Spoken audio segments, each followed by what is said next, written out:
강남 대치동의 회의실에서 이명호 할아버지는 분기별 경영회의를 진행하고 있었습니다. 68세의 나이지만 여전히 자신감 있는 목소리로 사업 현황을 설명했습니다. 그의 곁에는 딸 이지연이 앉아 있었고 대형 모니터에는 회사의 재정 자료가 띄워져 있었습니다. 45세의 사위 김태주는 마케팅 팀장 자리에서 회의에 참석하고 있었습니다. 할아버지는 몇 년 전부터 사위를 점점 더 신뢰하기 시작했습니다.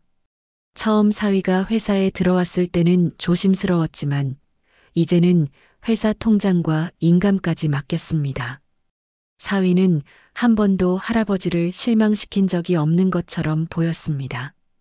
회의가 끝나고 할아버지가 잠시 회의실을 나간 사이 사위 김태주는 자신의 휴대폰을 꺼냈습니다. 그는 어머니인 사돈 김미영에게 문자를 보냈습니다. 1차 테스트 성공. 다음 주부터 본격 시작하자. 사돈 김미영은 60대 초반의 세련된 여인으로 요즘 할아버지의 공장을 자주 방문하고 있었습니다. 그녀는 항상 할아버지에게 과도한 친절을 베풀었고 할아버지는 그것을 가족의 배려로 이해했습니다. 할아버지가 돌아오자 사위는 밝은 표정으로 인사했습니다. 아버지, 이번 분기 성과가 정말 좋아요. 제가 준비한 마케팅 전략이 효과를 본 것 같습니다. 할아버지는 흡족한 표정으로 고개를 끄덕였습니다. 그는 사위의 성공을 자신의 신뢰가 이루어낸 결과라고 생각했습니다. 회계 담당 이지연만이 뭔가 어색한 것을 느꼈습니다. 며칠 전부터 회사 통장에서 설명할 수 없는 입금과 출금이 반복되고 있었기 때문입니다. 그러나 아버지가 사위를 신뢰하고 있었으므로 딸은 의심을 공개적으로 제기할 수 없었습니다. 저녁 때 할아버지는 자신의 집으로 돌아갔습니다. 아내를 20년 전에 잃은 그는 지금 혼자 살고 있었습니다. 집에 불을 켜면서 할아버지는 자신의 인생이 이제 한 단계 안정기에 접어들었다고 생각했습니다. 손자도 있고 딸도 있고 사위도 있었습니다. 그 누구도 이 평온함이 곧 무너질 것이라고 예상하지 못했습니다. 사위 김태주는 다음 주 월요일 오전 10시에 공장에 나타났습니다. 그의 손에는 빈 소주병 2개가 들려 있었습니다. 회사 직원들이 일하고 있는 사무실에서 그는 갑자기 큰 목소리를 내기 시작했습니다. 이따위 회사를 왜 다니는 거야? 사위는 몸을 흔들며 취한 척 연기했습니다. 할아버지가 사무실에 나가자 사위는 할아버지를 향해 욕설을 퍼붓는 척했습니다. 실제로는 입술만 움직였고 목소리는 작게 내렸지만 주변 직원들의 눈에는 충분히 격렬한 싸움으로 보였습니다. 할아버지는 당황했습니다. 이런 일은 처음이었습니다. 할아버지가 침착하게 대응하자 사위는 갑자기 소파에 누워버렸습니다. 이 장면은 순식간에 회사 전체로 퍼져나갔습니다. 퇴근 후 직원들은 회장님이 술을 드신다는 말을 주변에 퍼뜨렸습니다. 며칠 뒤 사돈 김미영이 할아버지의 오래된 친구들을 만났습니다. 요즘 형 건강 괜찮으세요? 제가 봐서는 술을 너무 많이 드시는 것 같은데요. 할아버지의 친구 중 하나가 놀라며 물었습니다. 술을 많이 마신대? 나는 처음 들었는데. 사돈은 고개를 저으며 안타까워하는 척했습니다. 그래요. 요즘 회사 일 때문에 스트레스를 많이 받으시나 봐요. 정말 걱정돼요. 이런 대화가 여러 차례 반복되면서 할아버지의 신용도는 조용히 무너지기 시작했습니다. 일주일 뒤 사돈 김미영은 자신의 친구인 정신병원 의사 이준호를 만났습니다. 이준호는 50대 중반의 부원장이었습니다. 사돈은 의사에게 봉투를 건넸습니다. 제 시아버지분이 알코올 중독 진단을 받아야 합니다. 진단서를 작성해 주시면 감사하겠습니다. 의사는 봉투를 받고 고개를 끄덕였습니다. 진찰은 없어도 되나요? 사돈이 미소 지으며 다시 봉투를 내밀었습니다. 괜찮아요. 이미 충분한 증거들이 있습니다. 의사는 그 장에서 할아버지의 이름으로 거짓 진단서를 작성했습니다. 진단 내용은 만성 알코올 중독증이었습니다. 3일 뒤 경찰과 구청 보건소 직원들이 할아버지의 집 앞에 도착했습니다. 그들의 손에는 정신질환자 강제 입원 명령서가 들려 있었습니다. 할아버지는 갑작스러운 상황에 대응할 수 없었습니다. 딸 이지연은 아버지를 보호하려 애썼지만 공식 행정 서류 앞에서는 무력했습니다. 직원들은 할아버지를 경찰차에 태웠습니다. 할아버지는 반저항하며 내가 미친 게 아니다고 외쳤지만 아무도 귀를 기울이지 않았습니다. 정신병원은 강남의 한 고급 빌딩 13층에 위치하고 있었습니다. 입원 당일 할아버지는 폐쇄병동으로 보내졌습니다. 병실에는 할아버지 외에도 실제 정신질환자들이 있었습니다. 간호사 김선영이 할아버지의 응급 진료표를 작성했습니다. 그녀는 할아버지의 눈을 보았을 때 무언가 잘못되었음을 직감했습니다. 할아버지의 눈빛은 맑았고 생각도 명확해 보였습니다. 그러나 그녀는 상관의 눈치를 봤습니다. 부원장 이준호는 그녀에게 미소 지으며 속삭였습니다. 이 환자는 매우 위험합니다. 어떤 항의도 무시하세요. 간호사는 침묵했습니다. 할아버지가 병원에 입원한 지 3일 뒤 법무사 이미경이 공인중개사 사무실에 나타났습니다. 손에는 할아버지의 인감증명서가 들려 있었습니다. 공인중개사 이권호는 그 서류를 받고 놀라지 않았습니다. 그는 이미 사위 김태준으로부터 뇌물을 받았기 때문입니다. 위조된 인감증명서에 도장을 찍었습니다. 부동산 소유권 이전 서류가 급속도로 작성되었습니다. 강남 대치동의 할아버지 집은 사위 명의로 변경되었습니다. 공장도 마찬가지였습니다. 은행의 창구에서 한진우 행원이 거짓 위임장을 받았습니다. 그 위임장의 서명은 할아버지의 것으로 위조되어 있었습니다.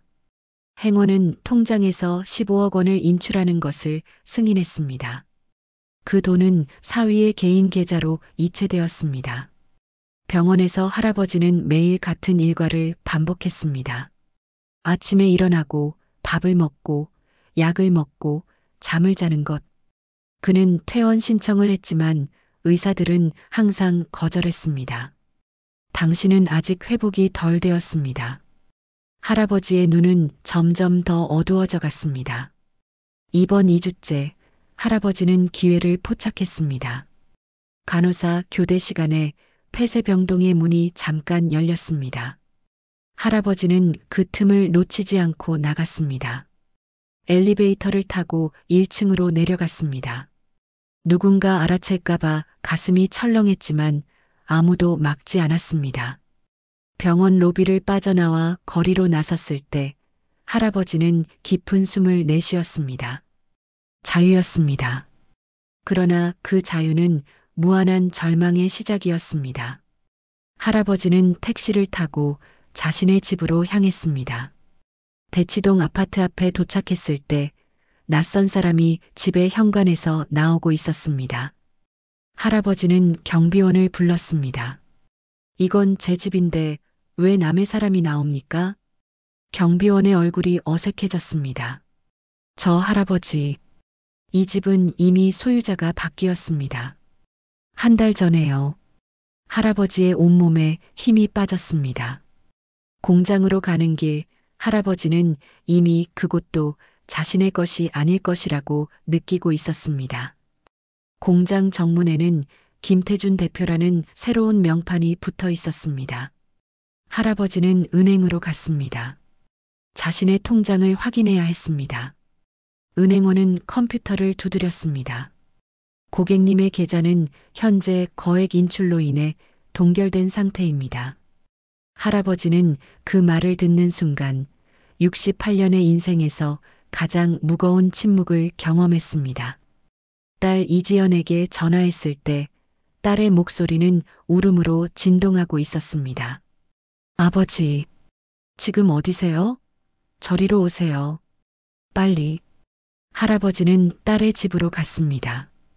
거리를 걸으면서 할아버지는 자신이 이제 남의 것이 되어버렸다는 생각을 했습니다. 집도 공장도 심지어 돈도 더 이상 자신의 것이 아니었습니다. 68세의 나이에 모든 것을 잃었습니다. 그러나 잃은 것은 이것만이 아니었습니다.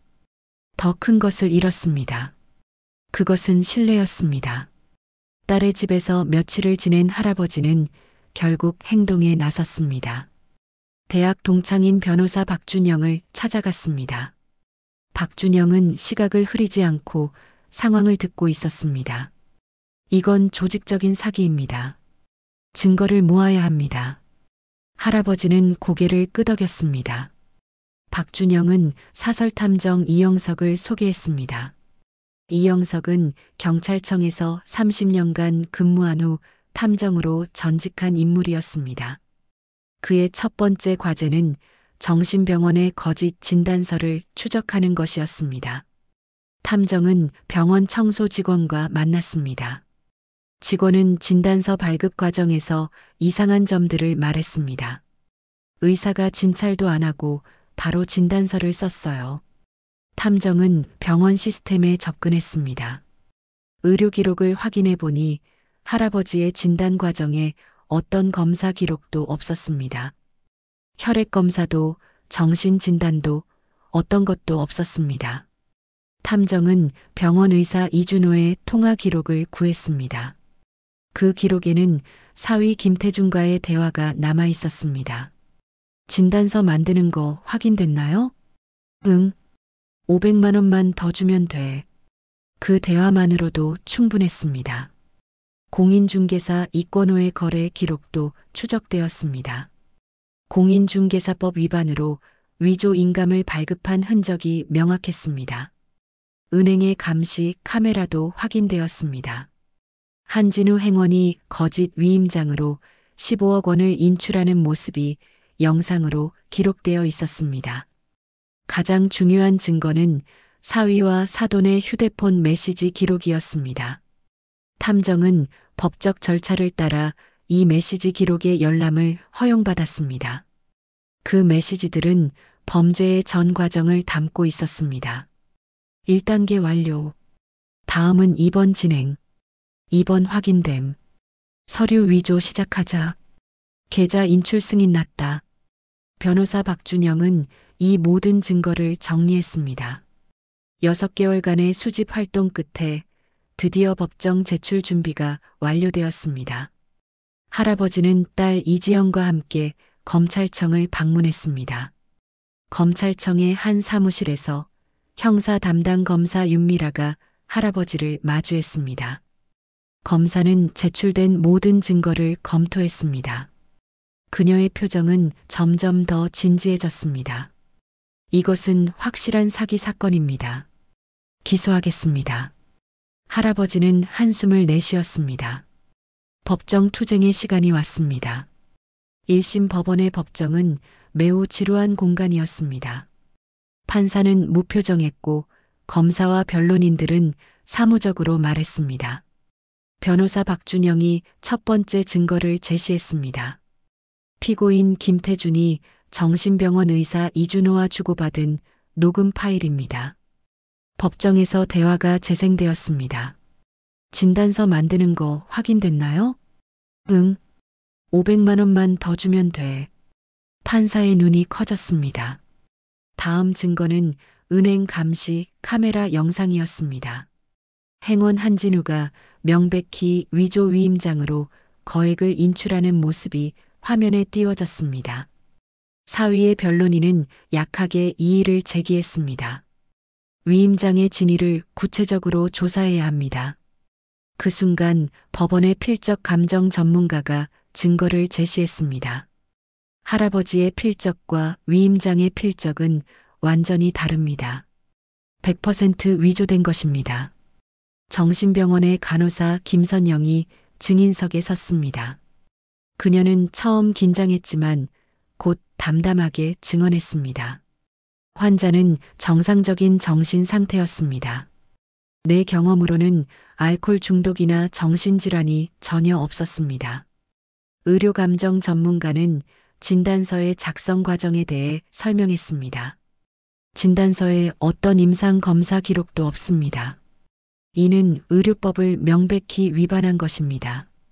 사위 김태준이 증인석에 섰을 때 그의 표정은 이미 창백해 있었습니다. 변론인은 그를 도움을 줄 수 없었습니다. 모든 증거가 명백했기 때문입니다. 판사는 법정을 휴정했습니다. 할아버지는 법정을 나가며 딸의 손을 잡았습니다. 딸의 손은 떨리고 있었습니다. 3일 뒤 판결의 날이 왔습니다. 법정은 더 많은 사람들로 가득 차 있었습니다. 신문사 기자들도 와 있었습니다. 판사는 판결을 읽기 시작했습니다. 그의 목소리는 크고 명확했습니다. 피고인 김태준은 사기죄, 재산 탈취죄, 위증죄로 징역 8년을 선고한다. 할아버지의 가슴이 철렁했습니다. 판사는 계속했습니다. 피고인 김미영은 공범으로서 징역 6년을 선고한다. 사돈의 얼굴이 창백해졌습니다. 판사는 추가 판결을 내렸습니다. 정신병원 부원장 이준호는 뇌물수수죄와 의료법 위반으로 징역 3년을 선고한다. 공인중개사 이권호는 위조 서류 작성죄로 징역 2년을 선고한다. 은행원 한진우는 부정거래 승인죄로 징역 1년 6개월과 회사 해임을 선고한다. 그리고 가장 중요한 판결이 나왔습니다. 위조된 부동산 거래는 모두 무효화된다. 피고인은 피해자에게 모든 재산을 반환하여야 한다. 법정은 조용했습니다. 할아버지는 눈물을 흘리고 있었습니다. 그것은 절망의 눈물이 아니었습니다. 그것은 정의가 살아있다는 것을 증명하는 눈물이었습니다. 기자들이 할아버지를 둘러싸며 질문을 퍼부었습니다. 어떤 심정입니까? 할아버지는 천천히 대답했습니다. 정의가 이기는 나라다. 그래서 감사합니다. 판결 후 할아버지는 집을 되찾았습니다. 공장도 돌아왔습니다. 은행에서 강제 인출된 15억 원의 원금과 이자도 환수되었습니다. 법원은 할아버지에게 공식 사과 판정을 내렸습니다. 할아버지는 공장의 정문 앞에 섰습니다. 3개월 만에 재기환이었습니다. 직원들은 그를 보고 손을 모아 인사했습니다. 할아버지의 눈빛은 다시 밝아 있었습니다. 회계팀장 박현준이 할아버지를 맞이했습니다. 회장님, 축하드립니다. 강제 인출된 모든 자금을 회복했습니다. 회계 자료는 명확했습니다. 15억 원의 원금, 이자 3억 원, 총 18억 원. 할아버지는 숫자보다 더 큰 것을 회복했습니다. 그것은 신뢰를 다시 구축할 수 있다는 희망이었습니다. 딸 이지연은 다시 아버지 곁에서 회계를 받습니다.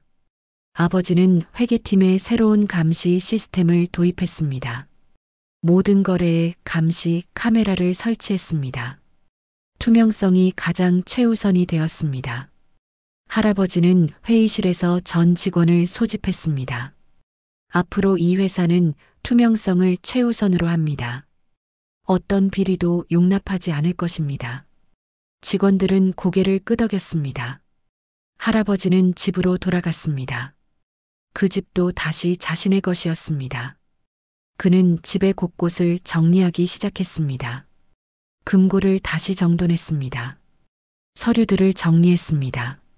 그리고 가장 중요한 것으로 변호사 박준영과 함께 법적 후견인 제도를 설정했습니다. 이제 재산거래에는 반드시 변호사의 승인이 필요했습니다. 변호사 박준영은 이 사건을 통해 유사한 피해자들을 돕는 전담팀을 구성했습니다.